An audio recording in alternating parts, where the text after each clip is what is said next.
Ces falaises offrant une belle vue panoramique de Koigolo sont très symboliques et pleines de sens pour les populations de cette cité historique, voire au-delà de ses frontières. L'une de ces falaises abrite deux grottes à buissons appelées Golo en germain, où partaient se réfugier les vieillards, femmes et enfants, pendant que les bravalides, eux, combattaient les ennemis.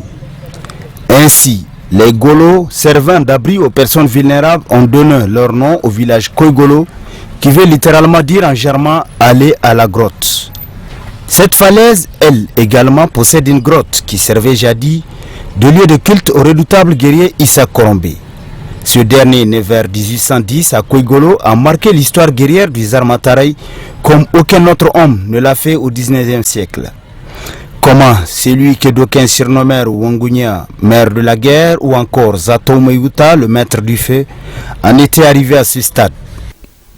Isao Adja Koi Sungay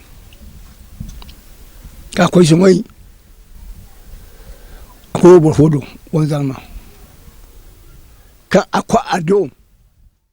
L'aventure de Issa le conduit à Wanzarbe en plein cœur de l'animisme Songoï, où il se mit au service d'une femme ayant le pouvoir spirituel de son entier. Cette dernière, satisfaite du dévouement de Issa, lui remit des charmes puissants tout en lui traçant l'itinéraire à suivre pour rentrer au Bercail.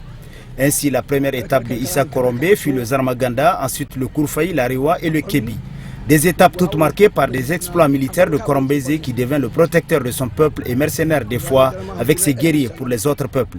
Il périt dans une bataille à Bumba contre les Peuls du Massina venus prêter main forte à Bayero de Tamkala. À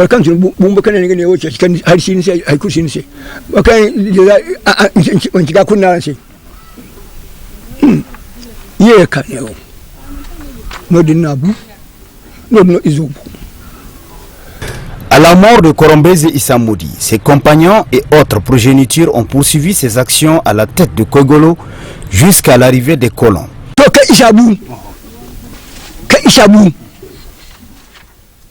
Après la mort de Issa, c'est Salif Kado qui a pris la relève afin de préserver les acquis jusqu'à l'arrivée des colons à Sorbonne. Les colons ont confirmé la chefferie de Salif Kado, remplacée à sa mort par Gourouza, lui-même remplacé par Wanke Moussa. Après Wanke Moussa, Wanke Hassan lui succède, lui aussi remplacé par Wanke Abdou, après le décès duquel c'est Wanke Amadou Moussa qui se retrouve à la tête du canton. Quant au village de Koigolo, son premier chef reconnu par l'administration coloniale fut Maïgari Aruna, qui est le grand-père de l'actuel chef Amadou Garba Dizazi.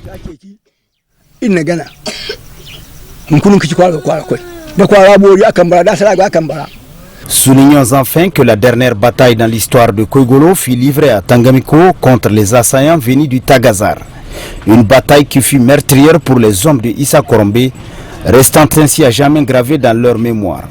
Ceci constitue une page dans l'histoire de Koigolo et comme dirait notre confrère de RFI, nul n'a le droit d'effacer une page de l'histoire d'un peuple, car un peuple sans histoire est un monde sans âme.